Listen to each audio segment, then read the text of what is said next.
ఈ రోజు మార్నింగే వచ్చేసాను. ఏంటి తీసుకొని ఆరెంజెస్ జ్యూస్ తీసుకున్నాను. 3 జ్యూసులకి ఒక చిన్న గ్లాస్ అయితే వచ్చింది. కొంచెం వాటర్ అనేది యాడ్ చేశాను, కొంచెం షుగర్ వేసుకున్నాను, కొంచెం సాల్ట్ అనేది వేసుకున్నాను. అంటే పించ్ వేసుకోవచ్చు. మనకి డైలీ కూడా తాగితే ఆరోగ్యానికి చాలా మంచిది. జయంతి మాత్రమే ఉండి వర్ధంతి లేని ఏకైక భారత్ హీరో మన నేతాజీ.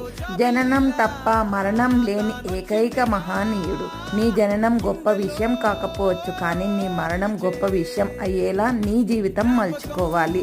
మంచి విషయం తెలుసుకున్నాం కదా. సరే, ఇంకా ఆరెంజ్ జ్యూస్లోకి వెళ్ళిపోదాం. కొంచెం 2 స్పూన్స్ షుగర్ వేసుకున్నాను, పించ్ సాల్ట్ వేసుకున్నాను అని చెప్పాను. పెద్ద తోలు ఉన్నవి తీసుకుంటే, అంటే మందంగా ఉన్న తోలు తీసుకుంటే జ్యూస్ ఎక్కువగా రాదు.